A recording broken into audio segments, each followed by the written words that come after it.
Hi, very good morning. I'm Dr. Janak Patel, MD, General Physician. All my video lectures are mainly for educative purpose. In continuity with the previous lecture on examination of cranial nerves, today we'll be dealing with the 12th cranial nerve, or we call hypoglossal nerve.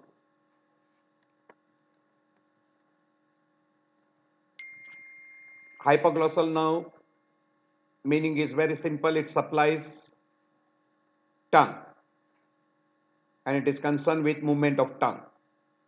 So we'll be dealing with that particular portion. So 12th cranial nerve or hypoglossal nerve. We'll be dealing under these headings, that is anatomy, function, method of examination, interpretation, and then localization. So hypoglossal nerve comes out. It is a purely motor nerve. It comes out anteriorly from medulla and then it supplies extrinsic muscle of the tongue and intrinsic muscle of the tongue. So after coming out, it will be supplying two groups of muscle, that is extrinsic muscle and intrinsic muscle. Now this particular nerve will be coming out through a separate portion and then it will be dividing into two.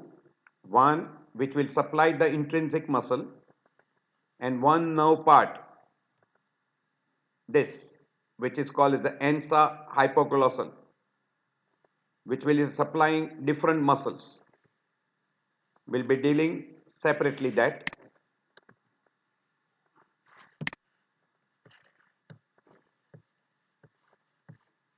So 12th cranial nerve will receive corticonuclear fibers from both cerebral hemisphere.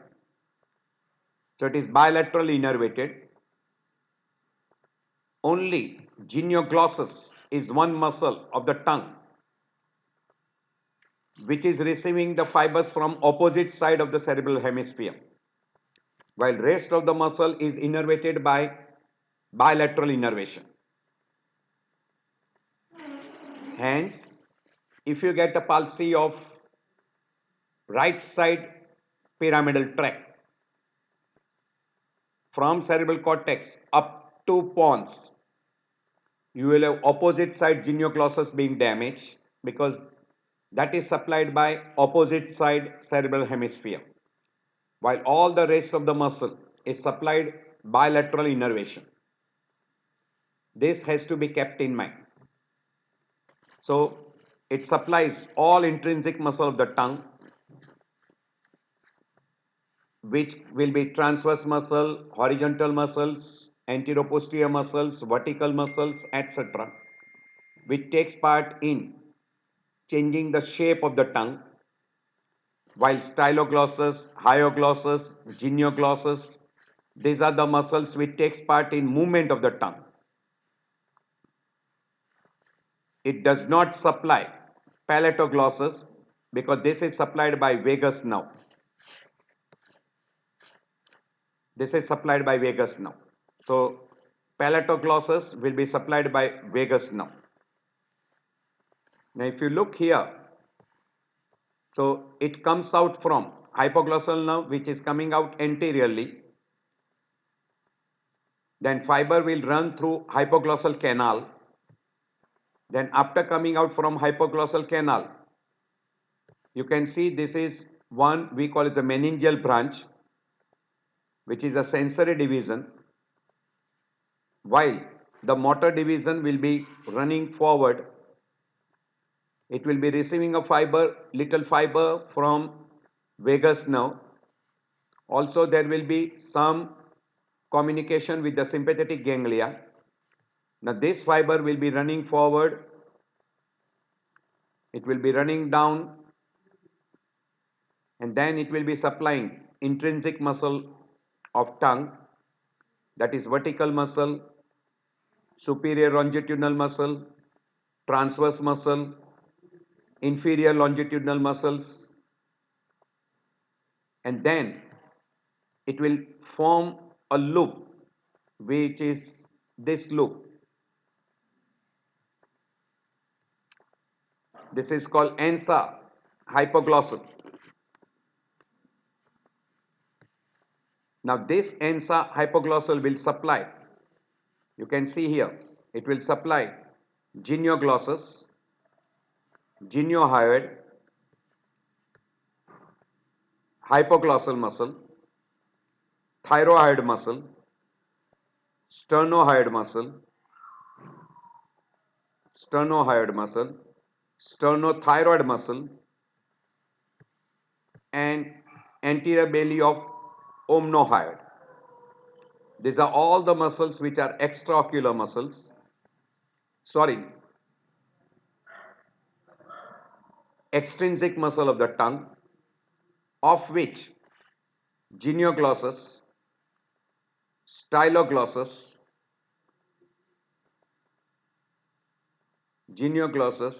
there will be styloglossus and hyoglossus.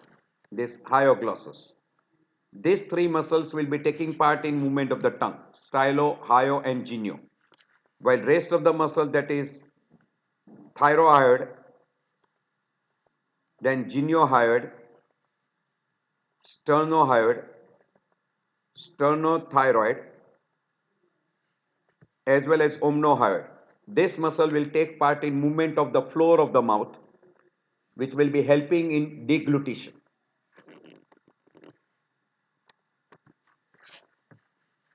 So, simplified diagram, this portion, yellow, is supplying intrinsic muscle of the tongue, while this loop, which is getting the fiber C1, C2, C3 fiber to omnohyoid, sternohyoid, sternothyroid, then superior belly of omohyoid, means it will be supplying superior as well as inferior belly, and also to thyrohyoid and geniohyoid. This will be the muscle which will be forming a loop, and that will be supplying these muscles which will take part in deglutition, as well as there will be fiber which will be supplying three muscles, that is genioglossus. These are all extrinsic muscle, geniohyoid, thyrohyoid, sternohyoid, omohyoid, superior belly, inferior belly, and sternothyroid. While it will be supplying an extrinsic muscle, that will be genioglossus. This will be genioglossus, then styloglossus and hyoglossus. This will be the three muscles which will be taking part in movement of the tongue, that is protrusion, retraction, elevation, and side to side movements. This will be the movement of the tongue. So again repeating that hypoglossal nucleus will be innervated by corticospinal tract, or we call corticobulbar tracts or corticonuclear tracts, except genioglossus. All other muscle nucleus will be bilaterally innervated, while genioglossus nucleus will be innervated by opposite side pyramidal tract, or we call opposite side corticobulbar tract.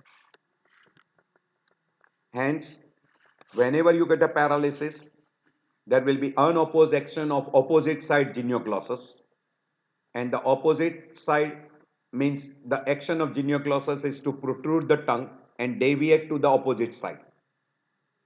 Hence, if suppose the right side there is a pyramidal tract damage, opposite side genioglossus is damaged, indirectly the tongue will be, when you are trying to protrude the tongue, the paralyzed side muscle cannot deviate the tongue to opposite side, but the normal side tongue will protrude and deviate to the side where there is a palsy. Hence, the tongue will appear to be deviated to the affected side. This is in upper motor neuron palsy. So, whenever there is a damage to pyramidal tract, you will have a tongue deviated to the affected side because of unopposed action of opposite side genioglossus. While in a lower motor neuron palsy, all muscles are involved. So tongue movement will be affected. All tongue movement will be affected. So you've got a hypoglossal nucleus on the two sides. And we have already shown you that after coming out through hypoglossal canal, it will be supplying three muscles which are extrinsic muscle, styloglossus, genioglossus and hyoglossus. So these three muscles. And this loop will be supplying all other extrinsic muscle, and that will be taking part in deglutition. So hypoglossal nerve supplies all intrinsic muscle and extrinsic muscle of tongue except palatoglossus, which is supplied by vagus and geniohyoid muscle. Genioglossus muscle is innervated by opposite side pyramidal tract. Opposite side pyramidal tract. So that is genioglossus. And genioglossus movement is to protrude and deviate to the opposite side. That will be, don't forget this. So in upper motor neuron palsy, the genioglossus will be affected. Hence the tongue will be not able to deviate to the opposite side. So unopposed action of opposite side part of the genioglossus, the tongue will be seen to be deviated to the affected side. So if there is a damage to this side, so this side genioglossus is not working, so tongue cannot protrude and deviate to opposite side. So while protrusion, the tongue will protrude and will deviate to the damaged side because this is unopposed action of opposite side genioglossus. So peculiar. In upper motor neuron, tongue will deviate to the opposite side of the lesion. In lower motor neuron, tongue will deviate to the same side of the lesion on protrusion. Wrong.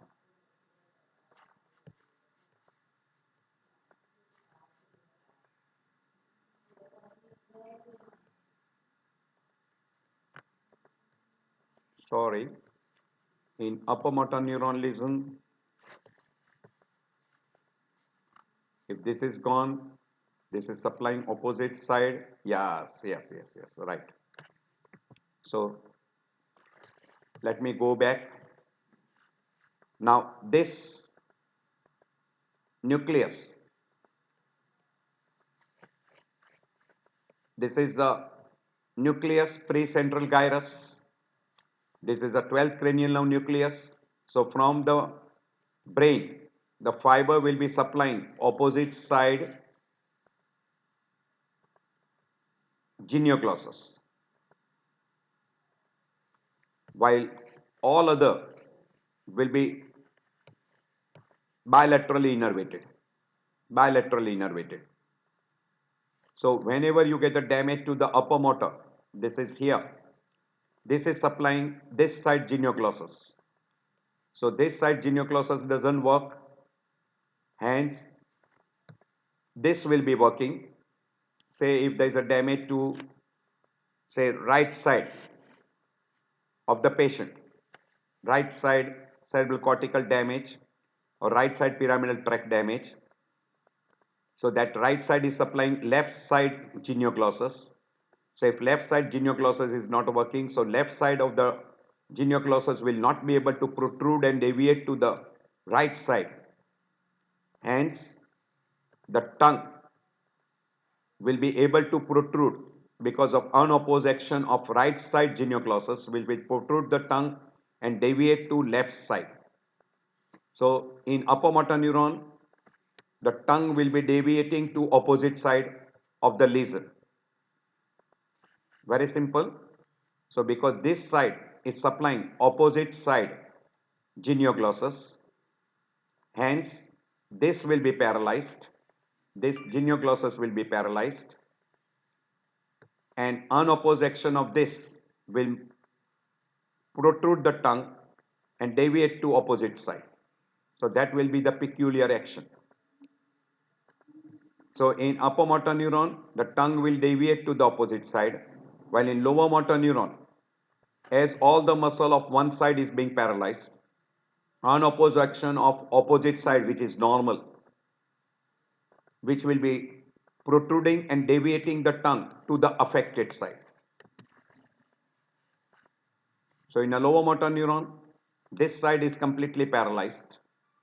This side is not affected. Hence, the genioglossus of this side will protrude the tongue and deviate to this side.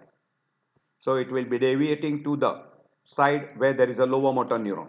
So same side of the lesion on protrusion.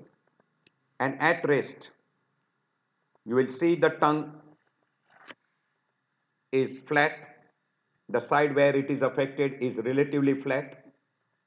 There is fasciculation and there is wasting.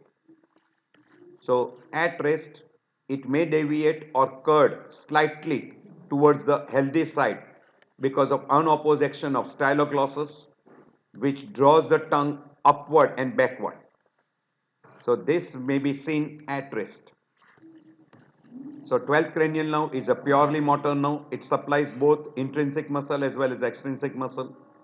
Intrinsic muscle takes part in changing the shape of the tongue, that is making it short, long, side, then from side to decrease the breadth, thickness, etc.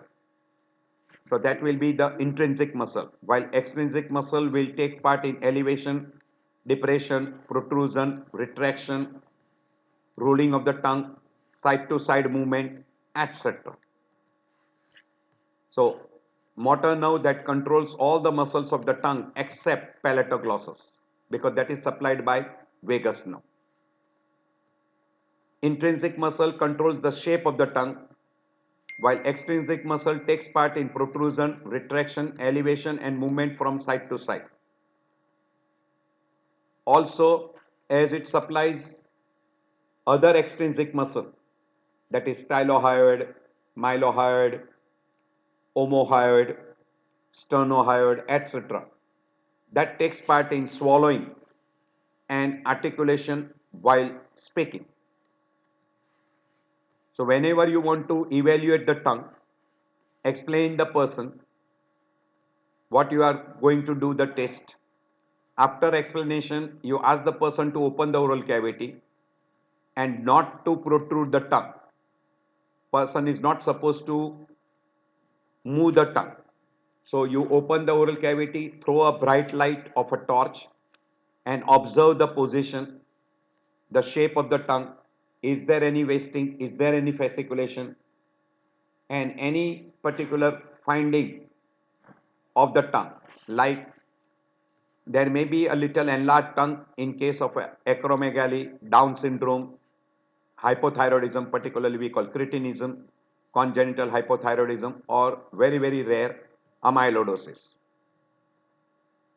Only in case of a lower motor neuron palsy, particularly classical example of lower motor neuron palsy will be motor neuron disease, where tongue will be wasted and you will see fasciculation. So wasting of the tongue and fasciculation will be very classically seen in case of a motor neuron disease. So this will be very, very peculiar. So while opening the oral cavity without movement of the tongue, you observe for the tongue. So that can be done. And the hypoglossal nerve supplying these two muscles except palatoglossus, it supplies the extrinsic muscle which takes part in movement of the tongue, that is styloglossus, genioglossus and hyoglossus, of which the genioglossus is supplied by opposite side, is controlled by opposite side pyramidal tract. And the action of genioglossus is to protrude the tongue and deviate the tongue to the opposite side. And opposite side genioglossus will also protrude the tongue and deviate to opposite side. So the two opposite action is nullified and pure protrusion takes place when both genioglossus are working. While styloglossus and hyoglossus takes part in retraction of the tongue and elevation, depression and side to side movement. It will help in that movements. There will be sternohyoid, sternothyroid, omohyoid, etc. These muscles, thyroid, these muscles takes part in deglutition, that is swallowing, as well as it will also take part in articulation during speech. There is one more muscle we call geniohyoid. All this muscle takes part in movement of the floor of the mouth and that will be helping in deglutition. So whenever you ask the person to protrude the tongue, in a normal person, tongue will be protruding forward because the opposite action of two genioglossus will be nullified and both together there will be pure protrusion. Say if there is a right side lower motor neuron palsy of hypoglossal nucleus, then right side entire all muscles, intrinsic as well as extrinsic muscles are paralyzed. And because they are paralyzed, the opposite side genioglossus muscle, which is going to protrude the tongue and tongue will be deviated to right side. So if the tongue is say here, it is deviating to left side. That means left side is lower motor neuron palsy. Very clear? So in a lower motor neuron palsy, you can see that the tongue will be deviated to the weak side. The tongue will show fasciculation and you will also have atrophy. Here this is deviating to the left side. So this is left side lower motor neuron. This tongue is deviated to the right side. So this is right side lower motor neuron. And here it is deviating to left side. So this is left side lower motor neuron. So wasting and atrophy will be very frequently seen on the affected side because it is a lower motor neuron. As well as you will see fasciculation on the affected side. And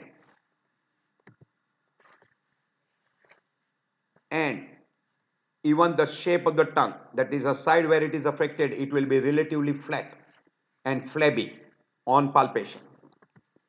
So we have already mentioned how it is being supplied. So there are three extrinsic muscle, genioglossus, styloglossus and hyoglossus, which will be taking part in protrusion, retraction and side to side movement as well as elevation and depression of the tongue. While intrinsic muscle will take part in vertical muscle will make the tongue flat, transverse muscle will make the tongue short and lengthy, and horizontal muscle will make the tongue bulky. So changing the shape of the tongue, anteroposterior muscle, that is we call longitudinal muscle, will shorten the tongue. So this will be different groups of muscle which we call as the intrinsic muscle, which takes part only in changing the shape of the tongue. And in a floor of the mouth, mylohyoid, digastric belly, etc.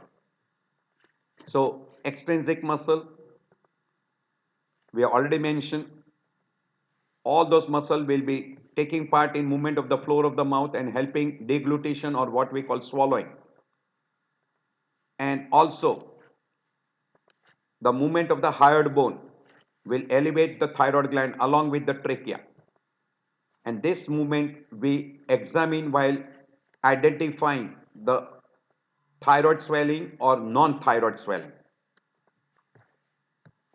So first inspect the tongue at rest. look for the size, shape, surface, position of the tongue. Is there any wasting, fasciculation, the difference between right side and left side. So if there is a lower motor neuron palsy, you will see the side where there is a palsy, that side tongue will be relatively flat, the opposite side will look little bulky, and you might have little change in the shape of the tongue also.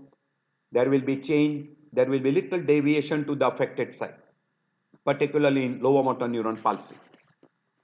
And you can do the palpation. If there is a lower motor neuron palsy, the tongue will be soft or flabby. We call hypotonic. While in case of Parkinsonism, you can see the tone in the tongue will be increased. Particularly in case of myotonica dystrophica or myotonica congenita, if you just percuss over the tongue, you will have a indentation, that is dipping, and that will be lasting for longer period. And this will be very peculiar in myotonica dystrophica. And while looking at the movement of the tongue, you are asking the person to protrude the tongue. If the tongue is deviating to the opposite side, that is, if there is a right side upper motor neuron palsy, then that upper motor neuron is supplying opposite side genioglossus. So same side genioglossus is innervated by opposite side pyramidal tract, which is normal. Hence, same side genioglossus is not being damaged, and that will protrude the tongue and deviate to the opposite side. So if the tongue is deviated to opposite side, means same side upper motor neuron palsy. And if there is a damage to lower motor neuron on right side, the genioglossus of right side is paralyzed, opposite genioglossus is working, that will protrude the tongue and deviate to the affected side. That means if there is a damage right side lower motor neuron, the tongue will seem to be deviated to right side because unopposed action of left side genioglossus. But to differentiate between upper motor neuron and lower motor neuron, in lower motor neuron, the tongue will be flat, flabby. You will see fasciculation, you will see wasting, which will not be seen in upper motor neuron. On retraction and side to side movement and elevation, this movement will be affected on the same side. All the movement will be affected and tongue will be deviated to the same side in lower motor neuron, while all the movement, that is elevation, retraction, will be affected only in lower motor neuron, while all this muscle, that is styloglossus and hyoglossus, that is bilaterally innervated. So in upper motor neuron, usually those movements are not affected. Only the protrusion and deviation to opposite side, that is genioglossus action, will be only affected in upper motor neuron. So do remember this particular. So genioglossus movement will be affected in upper motor neuron, and in lower motor neuron all muscle action will be affected. So that will be very, very important part. And ask the person to swallow a gulp of water. If a person is finding difficulty, there are a lot of other cranial nerves also taking part in deglutition, that is 9th cranial nerve, 10th cranial nerve, hypoglossal nerve. So all these three now will be taking part in deglutition. So 9th, 10th and 12th cranial nerve takes part in deglutition. But a portion of the muscles is being supplied by 12th cranial nerve, so that will be affected in hypoglossal nerve.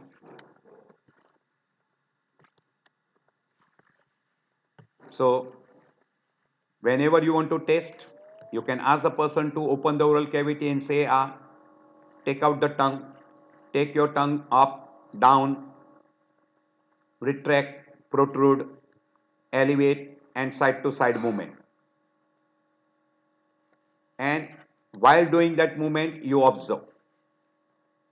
So if there is a tongue weakness, impaired tongue movements, if there is a fasciculation, if there is an atrophy of the tongue, and there is a deviation on protrusion, that means lower motor neuron palsy. And that will also produce speech disturbances and difficulty in swallowing. And in speech, person will have a dysarthria, and also there will be difficulty in swallowing. So when all these things are present together, we'll label that as lower motor neuron palsy.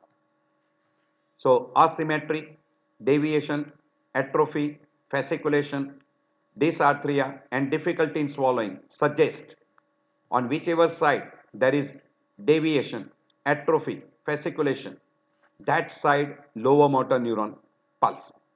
So here you can see this side there is a deviation, asymmetry, atrophy, fasciculation, and person will also have dysarthria and difficulty in swallowing. So you inspect the tongue for wasting and fasciculation, that will help to rule out lower motor neuron palsy, and then you ask the person to move the tongue, protrude, retract, etc. Here you can see there is a fasciculations. This will be very peculiar in motor neuron disease.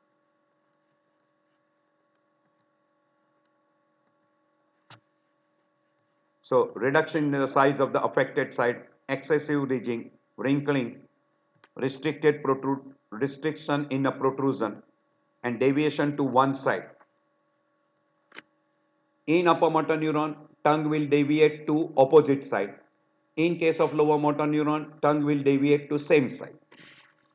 And along with that, you will have wasting, you will have fasciculation, flat tongue, wrinkling, presence of fasciculation, atrophy, etc. So this is side to side movement. Side to side movement. You are asking the person to move the tongue to the right side. Here you are asking the person to move the tongue to the left side and apply the pressure on the cheek, and you apply a resistance. You can find out the amount of resistance. Here you are comparing the two sides. So you compare the two sides simultaneously also, and that you can do asking the person to apply a resistance one after other on right and left and find out the amount of resistance given. So if the movement is affected, that means lower motor neuron palsy. If movement is not affected and only while doing a protrusion, tongue is deviating to opposite side, that means upper motor neuron palsy. So you are asking here you are asking the person to elevate the tongue, and you are asking the person to do the different movements. Here tongue is deviated to right side, that means left side upper motor neuron palsy or right side lower motor neuron. If there is wasting fasciculation on the right side part of the tongue, it will be lower motor neuron. If there is no wasting, no fasciculation, no change in the shape of the tongue, that will be upper motor neuron palsy. So lower motor neuron palsy, classically you can see in a poliomyelitis, motor neuron disease, traumatic damage at the level of medulla, or you can have vertebrobasilar artery territory, thrombosis, embolism, infarct, or even you get a damage at hypoglossal canal, not jugular vein thrombosis, sorry, that this should not be there. And bilateral lower motor neuron, very common in case of motor neuron disease, Guillain-Barré syndrome, and very rarely in case of poliomyelitis. Poliomyelitis is good number of time asymmetrical. So only absence of genioglossus movement will be upper motor neuron, while absence of all muscle will be lower motor neuron. So remember that. Wasting of muscle, fasciculation, and absence of muscle movement will be classical in case of lower motor neuron, while absence of only genioglossus and no wasting, no fasciculation, upper motor neuron. And upper motor neuron will be classically seen if there is a damage above the brainstem. While bilateral pseudobulbar palsy, bilateral upper motor neuron palsy will be classical pseudobulbar palsy.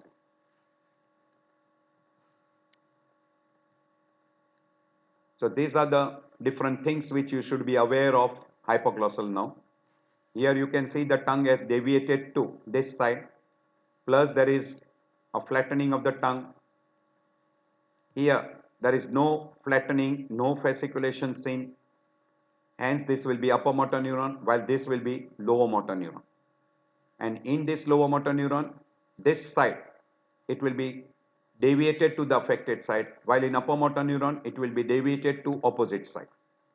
So you should be able to find out that.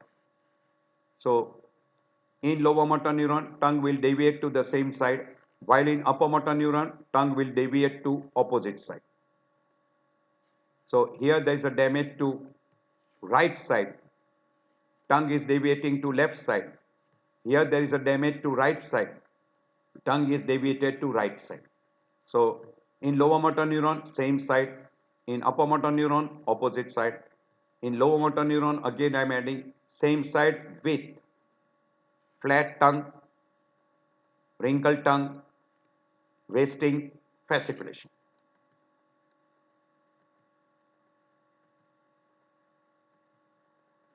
Here you can see there is wrinkling, there will be fasciculation.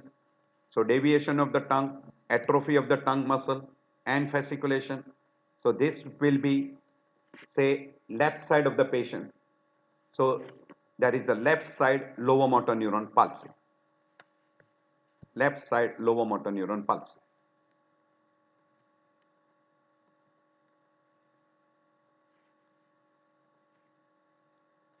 So as this tongue is deviated, you can see here wasting of the tongue. So this will be again left side lower motor neuron. Again here left side lower motor neuron.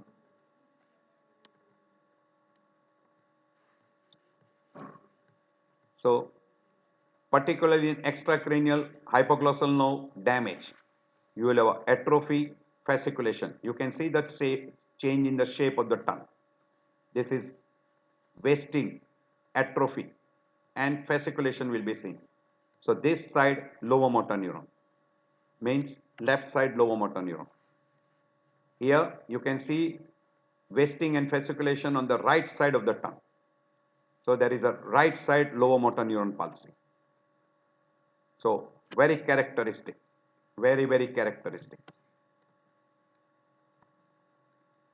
Speech will be affected because tongue takes part in articulation. So person will have a dysarthria, and particularly T and L will be pronounced mainly by tongue. These are all the different areas, pathological condition. Medullary segments can be affected by demyelination, infarction, hemorrhage, gliomas, while inner cisterna segments will be affected by aneurysm, meningiomas. At the base of the skull, metastasis, nasopharyngeal carcinoma, etc. In carotid space segment, by again metastasis while doing dissection, and sublingual again by secondary metastasis and infections.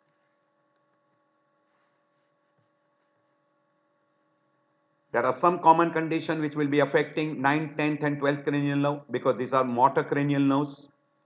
This will be very frequently affected in motor neuron disease. One another condition, cerebrovascular disease affecting the vertebrobasilar artery territory, syringobulbia, Guillain-Barré. These are the three classical. And once in a while, don't forget myasthenia gravis, which is a myoneural junction disorders, and that will be affecting the muscles of pharynx, larynx, and even tongue may be affected.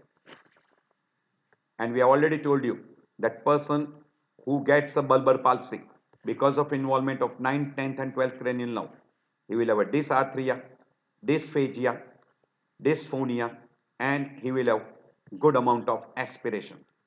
So if any person who is coming with all these three things together along with aspiration, do suspect 9th, 10th and 12th cranial nerve palsy, and it will be very common in motor neuron disease, Guillain-Barré, as well as don't forget vertebrobasilar artery territory, thrombosis, infarct or hemorrhage which produces damage to 9th, 10th and 12th cranial nerve at the level of medulla.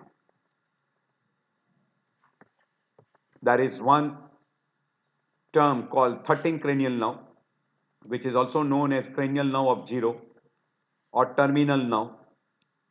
It is usually not present in human being. It is commonly present in mammals. So out of way, it is a projection. It is a project from a nasal cavity which enters the brain just a little bit ahead of the other cranial nerves as a microscopic plexus of unmyelinated peripheral nerve fascicle. The nerve is vestigial and related to sensing of pheromones, and that is present in mammals. So this is out of way. Nerve of zero. So I end my lecture here. So this is the end of cranial nerves examination, and then we'll be proceeding with motor system, reflexes, sensory system, and then to cerebellum. So I feel that this lecture will be very helpful to you. If you find this lecture to be helpful, because this will be helpful to you in your oral exam as well as in your theory, and once in a while you will come across in your everyday practice also. You will see a patient of hemiplegia. And particularly say if a person comes with a right side hemiplegia, full-blown hemiplegia, right side upper motor neuron facial, you will have a right side upper motor neuron hypoglossal also. Means tongue will be deviated to opposite side. So don't forget that.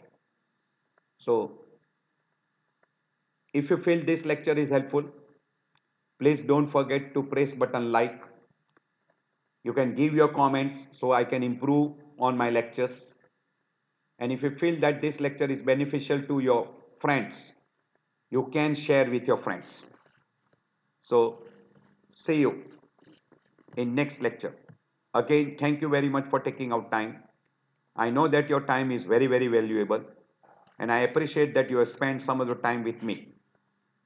See you in next lecture.